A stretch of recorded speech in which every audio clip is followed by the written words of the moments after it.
Who sues Samsung? And Google is questioned on internet privacy concerns again. But the big G keeps giving us what we're looking for, so we keep trusting them and posting our videos on YouTube. In 2011, it was finally proved that mobile phones cause cancer. It was also proved that mobile phones don't cause cancer. And as you know, 83% of statistics are 23% reliable. But assume the following figures came from a reliable source. This year we exceeded 7 billion people in the world, and 2 billion use the internet daily.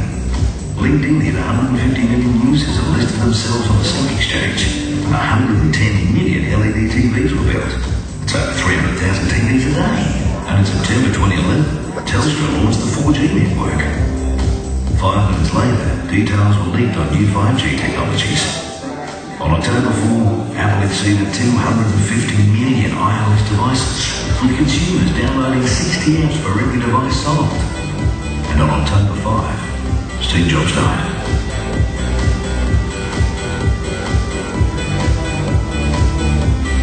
Last year, the world tweeted over 91,250,000,000 times. We shared our personal theories on evolution, our thoughts on the passing of dictators, and showed our sentimental side. Yes, the way we're using technology is changing, and brands are quickly learning to take consumer loyalty seriously. At one point, Vodafone was losing 30,000 connections a day, but Google were connecting 850,000 new Android devices. Consumers are sharing what they like and don't like, and they're still finding what they want with search engines. We're still sending the odd email, gaining weight in the Western world, and losing weight everywhere else. And we're meeting on Facebook, even though Google would like to think we're walking around in circles. But what does this mean for all of us? It means that brands are evolving and campaigns are changing, from Super Bowl viral campaigns right down to local websites. So what's next? Welcome to AdTech 2012. Please, welcome the chair of AdTech Sydney, Ian McDonald.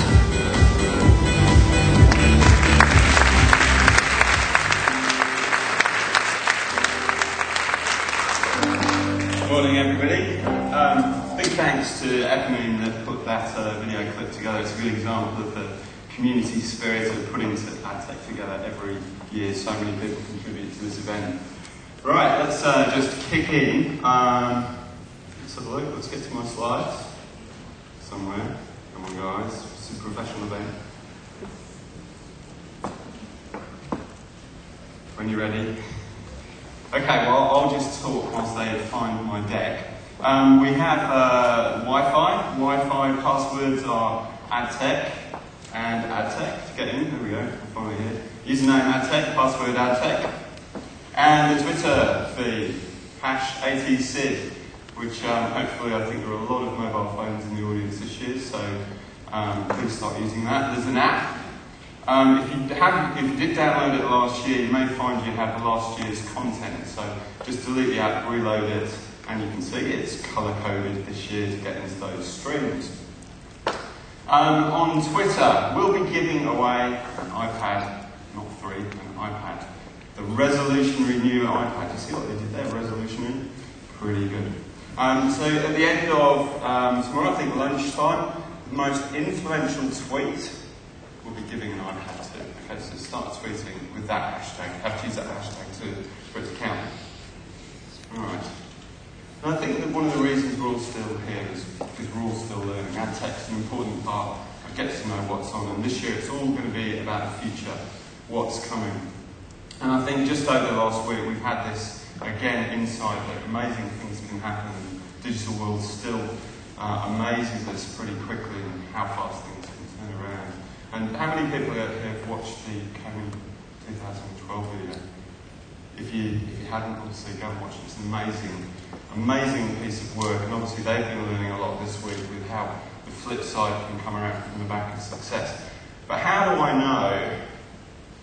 This clicker is unpredictable. Can you forward the slide for me? How do I know we're all still learning? I'll give you an example of how I know we're all still learning. Check this out.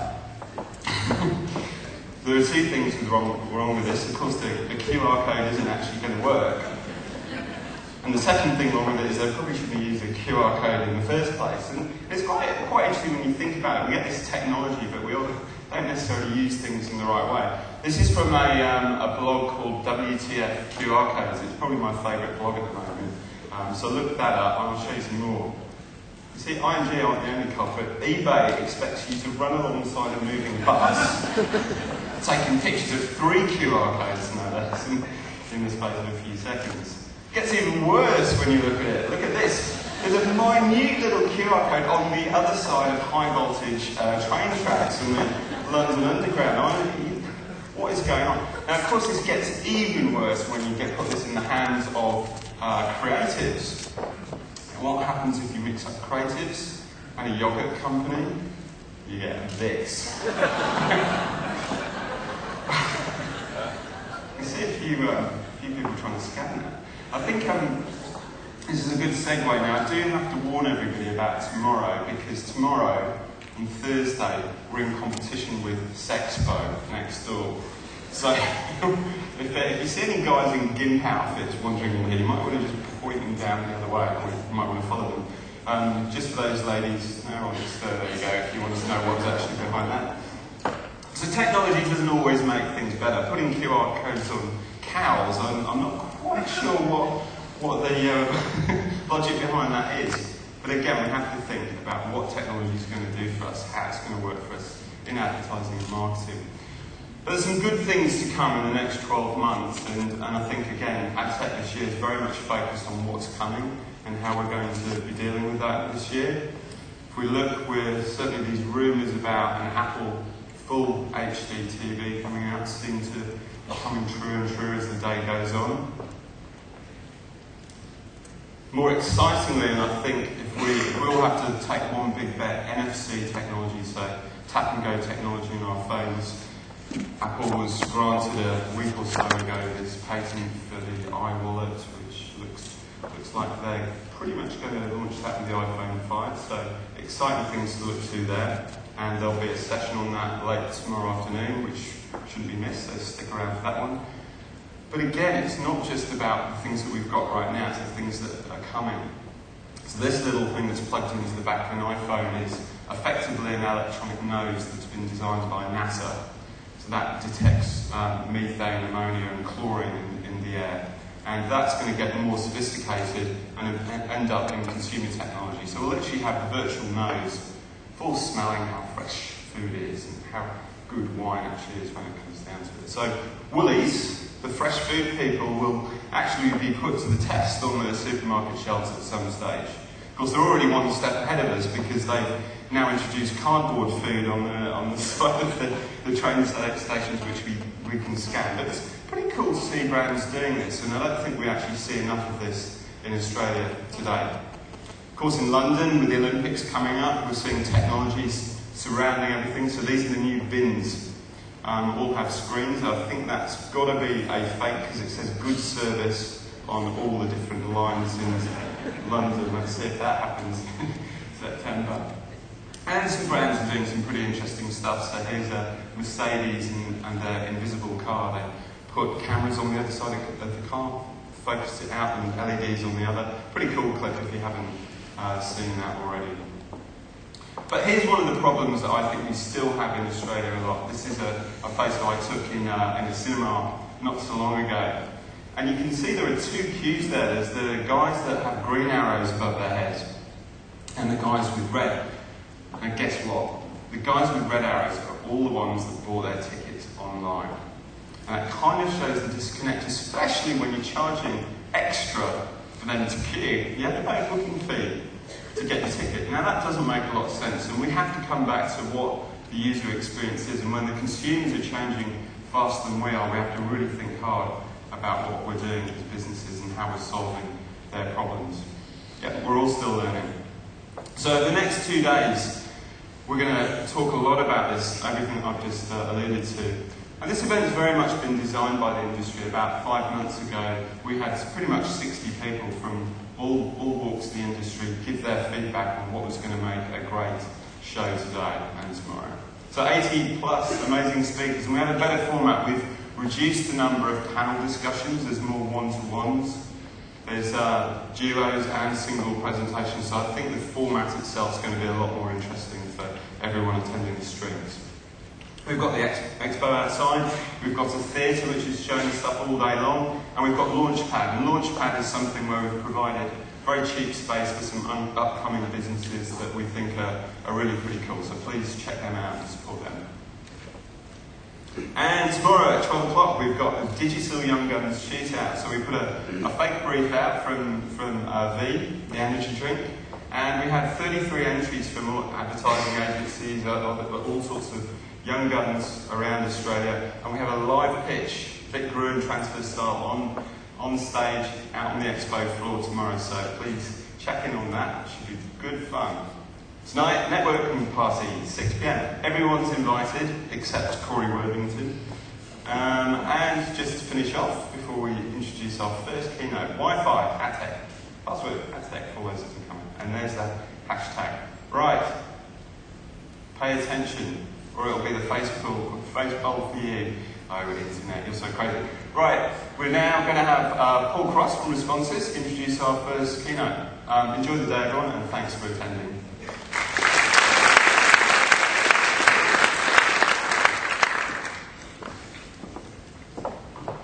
Vice President of Brand Marketing at EA Sports. I think what's interesting with the rise of the internet, which has led consumers to prefer more social elements of gaming, is that EA Sports has not only had to rewrite the business plan for its products, but also its marketing strategy. As Chris said in one interview that I read, as platform and device penetration explodes, advertising opportunities are limitless, but the model will change. The key will be to create unique but effective ways to reach consumers without interrupting their media consumption. And I think this very much sums up the challenge for marketers, for agencies, for media owners, and for technology suppliers. So please join me in welcoming Chris Erb today. Thank you.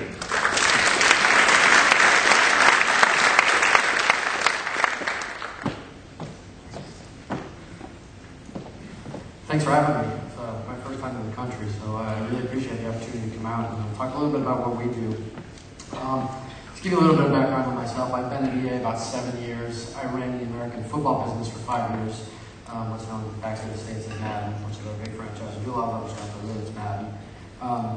Did that for 5 years, and then for the last 2 years, a little over 2 years, I've been working on the EA Sports brand. And it's really about where kind of the EA Sports brand was when we started working on the new generation, what we're trying to do with it, and really take a look at what does a digital company do in the new digital landscape. So I want to talk a little bit about the things that we do. My group, essentially, we manage the look, the feel, the voice, tone of the brand, as well as we manage all the inbound licensing, outbound licensing, and promotional partnership stuff. So we work really close with our internal ad team, and kind of we drive that kind of collaboration between brands. And it's been less about selling advertising, more about building relationships. And so I want to talk about a few of the things that we've been working on over the last year and a half. Really wanted to start with, I'm not sure if everybody kind of understands our space a ton, so I want to talk a little bit about the industry and kind of where we are as an industry. 2001, 10 years ago, this is probably what you thought gaming was. About 200 million gamers in the market. They played on 2 consoles and a PC at home. That's really changed. 10 years later, obviously, people can game on all kinds of platforms, right? We have about 1.5 billion people playing games on these different platforms. Everywhere from your HD platforms to PCs to actually within browsers now, as well as obviously the mobile space has been huge for us. So really dynamic shifts in kind of who these consumers are. Going from 200 million to 1.5 billion means your audience is growing, but you don't really know who your audience is or where you can take them or what you can kind of get from them. So what we really look at is how everything is kind of connected. So globally, I can jump on my Xbox now and play Tiger Woods with my dad in Seattle, right? We can connect online. We can do that all over the globe. It also means that, from a connected standpoint, we want to be able to play the same game across multiple platforms. So it's not about playing Madden on your Xbox and then being able to pick up your mobile device and playing Madden. It's about having a shared experience across all of these platforms but one that's tailored to each of the different platforms is really the key. So when you talk about our industry from a size perspective, we're looking at it's about $115 billion by 2015, we think. We're really playing the entertainment space, so some of the stuff we talk about is engaging with consumers, and I'll show you some numbers that are crazy about the engagement rates that we have. But it's, 55% of gamers spend more time on entertainment than non-gamers. 90% of the video games in our industry are going to outgross theatrical releases at box office. And in the US, about 63% of all Americans have played a video game in the last 6 months. Only 53% have actually gone to movies. So the way that we're kind of connecting with people is really unique, and it's really kind of taking our industry and putting it up front in the entertainment space, which is really key. So EA Sports is what I'm here to talk a little bit about. So who is EA Sports? I'm sure a lot of the guys know that FIFA in this country. But we're founded in 1982, based in Redwood City, California. We actually make all the sports games out of Florida and Vancouver, Canada. And we have obviously we've got a great marketing teams all here. That's about a block and a half away. So we have marketing and sales support all over the world. So this country is a really important country for us now as we're starting to grow. And that's why one of the reasons I was excited to come out here and meet Justin and all the guys and see how great work they're doing in this market and how we can start to do some of the things that we're doing here, even in this market. From an EA Sports standpoint, kind of our vision is to become the world's leading sports entertainment brand. So what does that mean? We think that when you look at some of the other Sky TV, ESPNs of the world, it's a very passive kind of sports engagement. Ours is supposed to be very active, right? You're supposed to be able to touch, get engaged, relive your favorite fantasies. But we also lead from a technology standpoint, right? We build technology that's actually on Sky TV or on ESPN and those different things. So when we talk about the world's leading sports entertainment brand, it's not just engagement, but it's also supporting the passive channels as well. The mission, when we talk about the vision, is overall, but the mission is really to kind of create these connected experiences that ignite the emotion of sports for consumers. So whether you're playing your favorite football team or your favorite basketball team, it's really about being able to live that moment, and doing it in a connected way is changing a lot, right? You used to be tethered to your couch. Now it's really turned into a mobile and social kind of community. So a lot of the changes that we see in our brand is going from a packaged goods company to something that's a lot different, and trying to figure out what that is to consumers. When we talk about the brand, there's really 5 core tenets to the EA Sports brand. Number one, it's about authenticity, both visually, experience-wise, the right teams, the right players, the right stadiums, the right engagements. We can't sell advertising in a football stadium unless that's the actual advertising that's in that football stadium, because our consumers will know. So it's really everything that we do has to be about authenticity. It's about being able to connect. You can play with anybody in the world. It's connecting and taking your games and your platforms with you anywhere you go is really important. Being able to compete and really kind of connect and act like you're in that sports world, and to be able to beat your friends or beat your mates is really kind of key to that competition piece. Innovation for us, we always say that it's just a magazine subscription, right? I'm going to try and get you to re-up every year. How do we kind of innovate enough where it feels like I need to be a part of that, both from a social standpoint, so you feel like something big's happening with FIFA, how do I get involved in it, to I'm a really hardcore gamer, I know exactly what's happening in the game, and how do we innovate enough that it feels like it's a fresh new release every year. As well as playing to win, it's a little bit about that swagger that the brand tries to bring. We make it very inclusive, not exclusive, so we try and make the funnel as wide as possible, but it is about having a little bit of swagger and being able to pound your chest about being able to compete in sports. There we go. So EA Sports, from size and scope of the brand, this year we actually named one of the top 10 sports brands in the world by Forbes, which was kind of a cool thing. My ad team loves this one, but 8 cents of every software dollar that was spent last year was spent on EA Sports games. It's a pretty staggering amount. We have a ton of games across the globe, but to be able to take that share of our space has been pretty phenomenal. And it really talks about the quality and innovation in the product. So when you talk about what we're coming off last year, and to kind of set the table for what's been happening from our space, FIFA 12, this is the biggest sports launch in the history of games. So we sold about 11 million copies of FIFA globally, which is a huge number for us. You take a look at some of the other stuff that's happened. record week one for 3 of our games. So again, we talked a little bit about theatrical and about having that first week movement. It's really critical for us to build that mass, to get gamers online playing each other, and to really build that social story of, hey, something really big has happened this year, I want to be a part of it.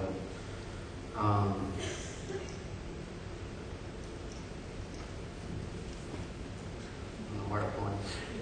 Huge year for Madden. This year we actually passed 90 million copies of Madden sold. So from lifetime to date. So it's a huge franchise, and every year we get, can you do anything better? And every year, this is the 20th year of EA Sports anniversary this year, and it's actually the 23rd anniversary for Madden because it was around before EA Sports was around. So it's been phenomenal to see the kind of success, and this is the biggest year we've ever had with it.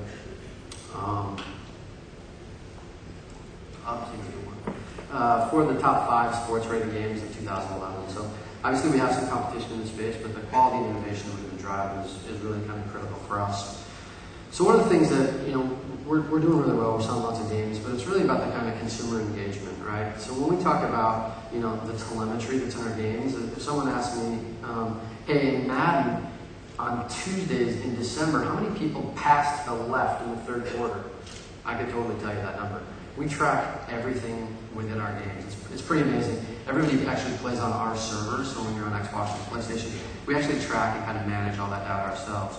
So when you talk about engagement with our consumers, in 2011, if you look at all of our games, across all of our franchises, a little over 3 billion games were played by consumers.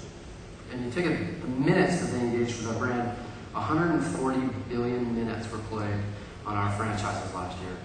Obviously some pretty staggering numbers, but it talks a little bit about our consumer relationship doesn't kind of stop when you purchase the game. It travels throughout the entire year. So it's a big time for us and a big moment for us to kind of connect consumers, which is really important. I think that when we kind of look at how we build the loyalty, 53% play our games daily, 40% play every single week. 89% of our consumers play for 20 hours per week. Think about that, 20 hours per week. So it really talks about the engagement and the loyalty that we have with our consumer base. And then when we start to talk about, how do we kind of connect with them? I mean, obviously socials is key. We're one of the most liked brands on Facebook, which is important. It's not just about being liked, but it's actually kind of about being loved. So how do you kind of connect with that consumer? More than 19 million Facebook fans in our community. This is the best thing that we love, is that we're higher engagement versus our direct competitors. So, Starbucks will kill us on the number of likes that they have, but I promise you our engagement is much, much deeper. And that's about the relationship that we build with consumers, the active way that we kind of treat them within the social space. To give you one example, so that's all of our sports across all of our franchises. If you take a look at just FIFA, let's pretend EA Sports was actually like a football club. We'd be the 7th most active club on Facebook, with over 7 million likes just on FIFA and about 176,000 people talking about it at that time. Obviously, social engagement is really important. We do a lot of that stuff. So we sell a lot of games, right? We play our games a lot. We have a lot of social engagement. So what does that really mean for the brand? Well, we've kind of taken a look at where the consumer is going to go. I'm going to show you a little bit of a video of kind of what we think, our consumer is really reacting with our brands.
out there. So that's actually what's happening now. So our franchises are being played across all platforms all over the globe. We didn't really get into the demographics, but the average age of an EA Sports gamer is 27 years old. That may seem old, but it's actually, for the industry, it's 31 years old. So we're youthful in this space. And that's really how we kind of are connecting with our consumers with our platforms. So what it really means is consumers are demanding digital content, right? They want to be able to take their game, their franchise, the product they love, and play it anytime and anywhere they are. It's really one global marketplace. So as we launch FIFA, we launch it globally. And there's engagement all around the world, and people want to be able to play each other globally. We just launched our SSX franchise, and one of the great things about that is, when we did our original SSX game, we built like 6 or 7 mountains you could ski down, and that was a lot for us at the time. The second one we released, we did about 13 runs, which is great. Technology changes, and now we've built a procedural platform where you can actually take the entire globe and you can ski on any mountain in the world. And so now consumers are going to be able to ski down the mountain. They kind of tweet and post their scores, and then when I log on and my friend just beat me down the hill, I have an option to kind of jump right in and watch how he went down the mountain and try to beat him. And once I do beat him, I can kind of post it, talk shit to him. So it's about being one global marketplace, taking that social media and kind of connecting with consumers and being able to kind of have that for bottom line. Everything is mobile, so mobile platforms are key for us. iOS is the #1 producer on iOS. We're great on Android. We build a lot of different games, and we think that's kind of a gateway into our industry, but it's also how to fill that free time when you're not being able to play with your HD games is really key. Our social media kind of sets the agenda from a marketing perspective. So, when I shipped Madden, the first Madden I worked on was Madden 05. We do a couple screenshots every once in a while, and we tell consumers, okay, hey, the game's coming, get excited about it. Maybe we'll give them a video if they're lucky. To the point where now we build our features through our social engagement. So we allow consumers, and I'll talk a little bit about it, but we let consumers actually pick the cover of our Madden game this year. We actually let them kind of come down and play the game 6 to 12 months early, so they can actually be able to say these features suck and address these things. And it's all built through our relationships through our social platforms, and that's why we're so engaged and is kind of using that. But the way we look at it is really the social space really drives what we do from a marketing perspective. And the way that people consume media has really changed. So it's when some of the research we've seen is when people are watching TV and on their computer, they're also playing with their PS Vitas, right? So they're on 3 screens at the same time. If they're not also on their iPads, kind of tracking or tweeting kind of what's going on with all the other screens around them. So, and I kind of live in that space too. My wife kind of looks at me kind of funny, but that's really happening, right? And so all those screens and kind of different ways to engage. So, what does that really mean for us? So, we're used to shipping a game for different prices all over the world, obviously. And the packaged goods has always been kind of a shiny disc, right? That's kind of changing. It's changing to digital, but what it's really changing to is it's really becoming a lifestyle brand. So we have to market and kind of connect with our consumers 365 days out of the year. We also have to play outside of just the video game funnel. What my team does is, we have product teams that kind of manage the marketing for Madden, FIFA, and Tiger Woods, but my team kind of is overlaid across the top. So how do we kind of build some of the licensing examples I'm going to give you, but also the promotional lifestyle kind of things that we do to kind of keep engagement with our consumers and also validate the purchases or validate the involvement with our brand and trying to keep that kind of 365-degree relationship with those guys all year long. So I'm going to walk you through kind of 3 different kind of ideas that we've kind of been driving to build kind of the brand love and loyalty with our consumers. The first one is to really build and drive connected experiences. So what does that mean? For us, it's really about so direct-to-consumer digital touchpoints. So how do we kind of connect with our consumers constantly through digital landscapes? It's not just about kind of advertising within our games and letting partners kind of come in and talk to consumers, but it's how do we give brands the opportunity to have better connections with our consumers in digital ways, and that's how we build our relationship. So I want to walk through a couple of examples. The first one is the SSX game that I talked about. So when SSX shipped, we want to work with the right brands and we're fit that audience and really kind of understood what we were trying to do with the game. So we partnered with Red Bull.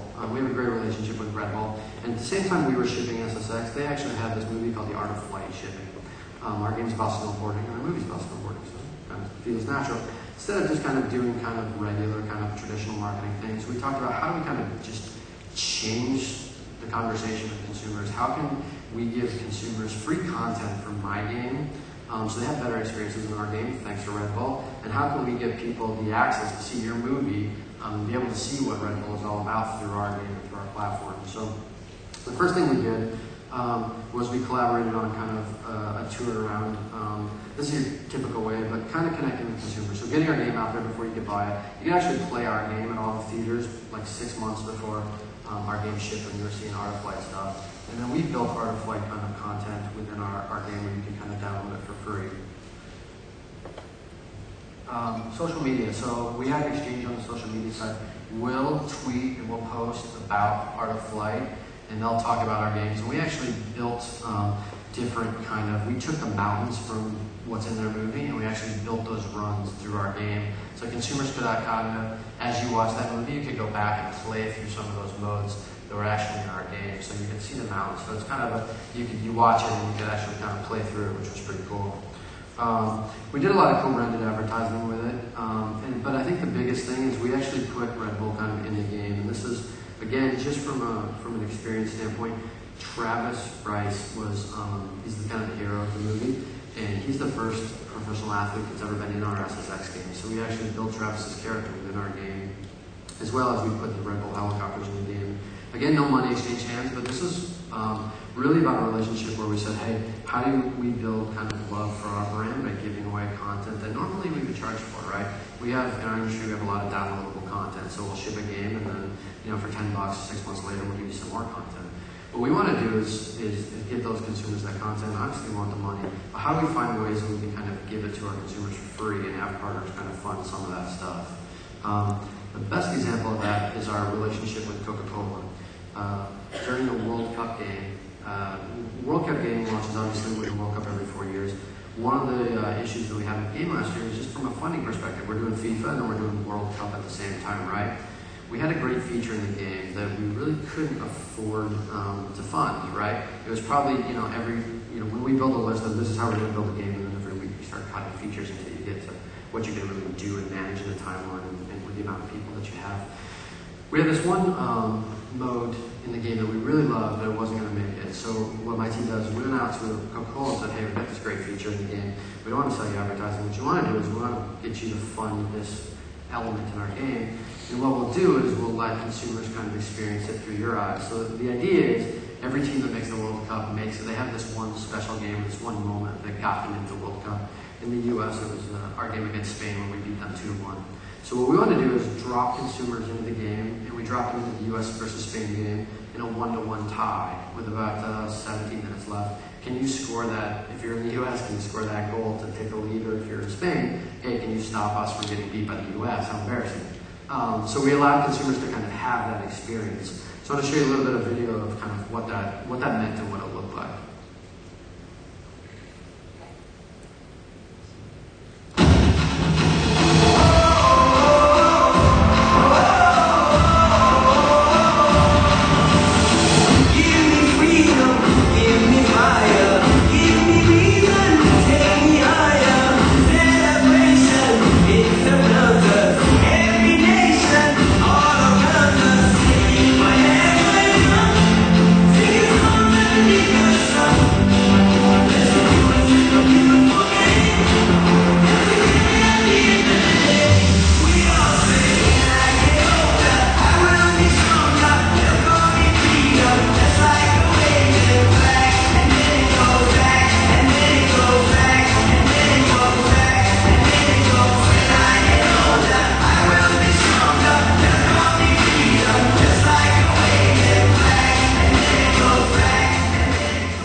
And that feature was so popular that we actually decided to, at the end of every night during the World Cup, we would take the games that happened that day and we'd post those online so consumers can replay the games that just happened that day.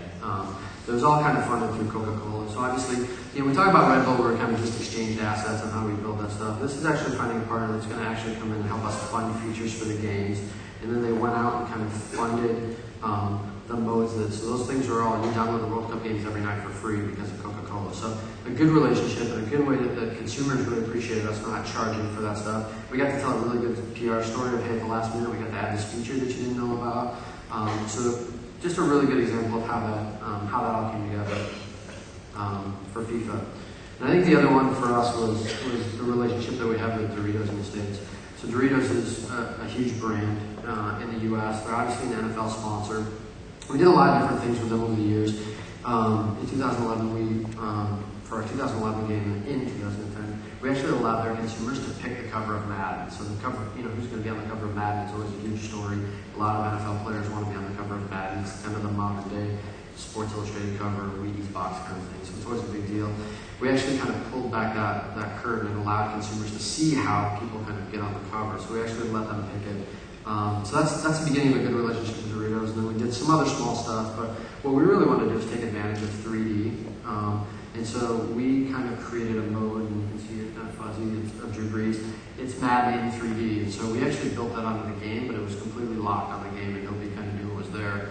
And then when Doritos, during our holiday in November, they actually shipped these bags, about 90 million bags across the US. And it has a code on the bag. And we turned on the server so 3D actually appeared in Madden, and the only way to play it is from the code from our Doritos bags. Again, 3D is probably what we would have charged consumers $10 to $15. You want to play Madden in 3D? It's $10 to $15. Instead, we kind of gave it to them for free. There's 3D glasses inside the bags because this is your old. You don't need the $50,000 TV to see 3D. This is actually that old cool glasses kind of 80s kind of 3D. So we were kind of making fun of 3D a little bit, but quietly. But it's just kind of a way to kind of engage with our consumers, give them a new feature that they didn't even know was there, and find a partner that can help not only fund the feature, but actually fund and support all the advertising around it. So these guys, these did 7 figures in advertising, promoting what's on their bags, as well as putting us on millions and millions of bags of Doritos. So another good example of relationships of how we're kind of finding new ways for consumers and brands to connect in our space, which is really key. You don't have to be in the game to really kind of get the value of video games. It's really about the partnerships that are layered across it. What Doritos says is, look, we don't want to be an advertiser in the game. What we want to do is give better experiences to our consumers. And that's kind of always been what we wanted to do as well, is not kind of beat you over the head with your traditional marketing. Millennials are over marketing too. There's great people that do some really good targeted marketing. What we want to do is find a new way to bring partners in, but make it feel authentic, make it feel organic, and make them kind of be, hey, how are you playing in 3D? Oh, I got it from Doritos. Kind of relationships with consumers, which is really important for us. I think the second thing I want to talk a little bit about is what we're trying to do from an innovation and quality standpoint. So, one of the temples is quality for us and innovation. And I think that means different things to different people. Obviously, for my dev teams, it means the best game in the world, innovative. For us, it's kind of a marketing statement as well. We want quality and innovative marketing. So, one of the things that we talk a little bit about is going to be a sports brand swagger and how do we start bringing that stuff back. And for us, I think one of the key things that we try to do is find unique partners to work with.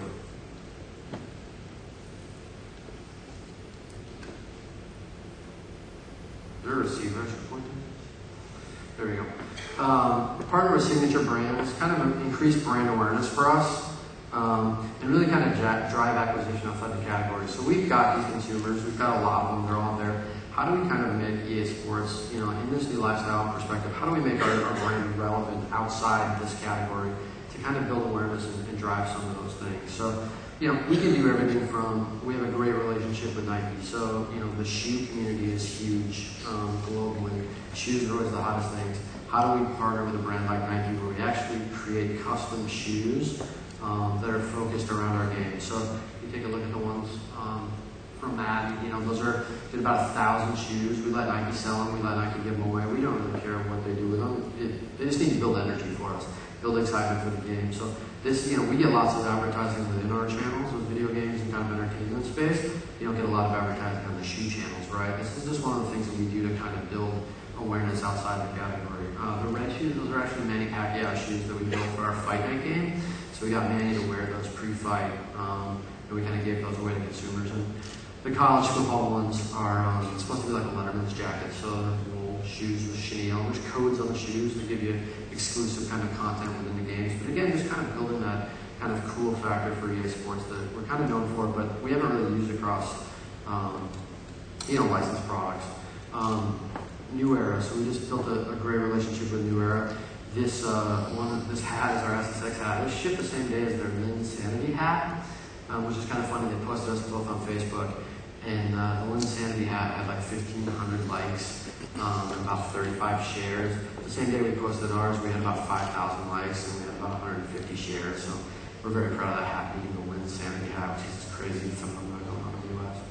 Around basketball.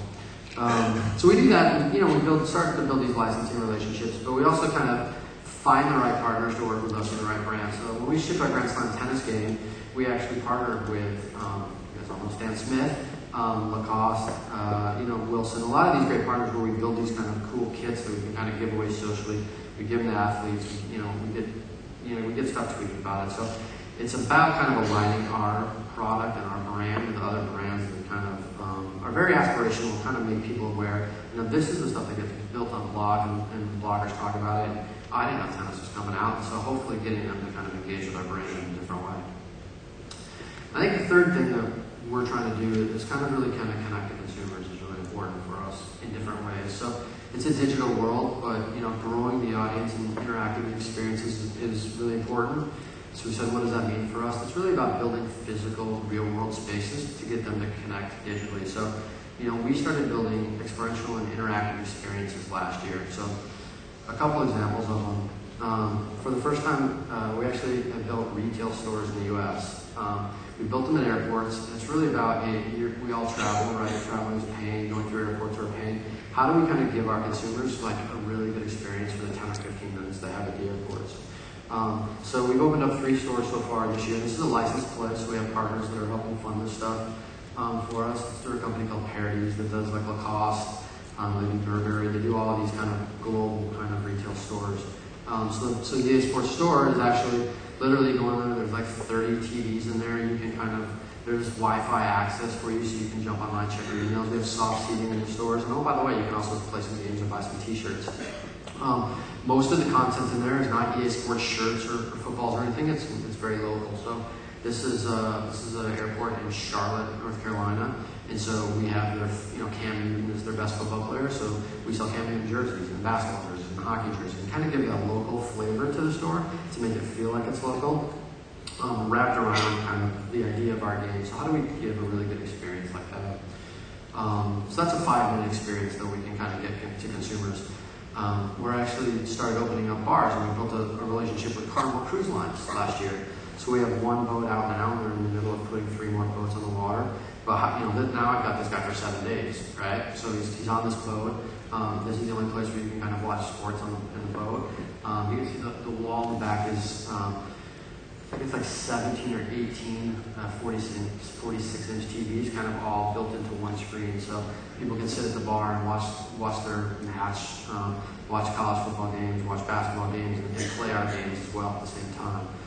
So kind of an engaging way to kind of let consumers experience our brand in a really unique way, and we're trying to deliver good experiences for them on the boats. So that talks a little bit about kind of the physical worlds that we're trying to get into, and we're trying to partner with people and to really build experiences. So we've done things with the brands, we've done things kind of with the swagger, and it's kind of building the physical things. And that's really what we've been doing over the past couple of years to build our brand.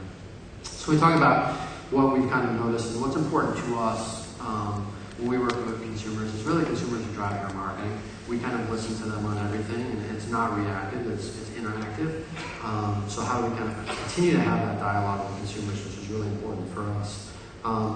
Content is king. Like for us, I feel like I'm a TV show, and I feel like Coca-Cola is a TV channel, right? How do we kind of take our content and put it across the broadest spectrums of mediums available? They're really kind of engaging. So we develop content. Red Bull's a good example of 2 people developing content working together, but what we really want is the Doritos and the Coca-Colas of the world that can kind of see us as an advantage for them to sell their brands, but also for us to market our brands. is really key. Value and compelling offers. We don't slap logos on things. We want everything has to be interactive and be a good experience for people. So how do we make consumers feel like, hey, that's really cool that I didn't get overcharged for this, or how did I get this for free, or how do we kind of build offers that are not overlooked, right? Really value and compelling is really key for my team who are building these things.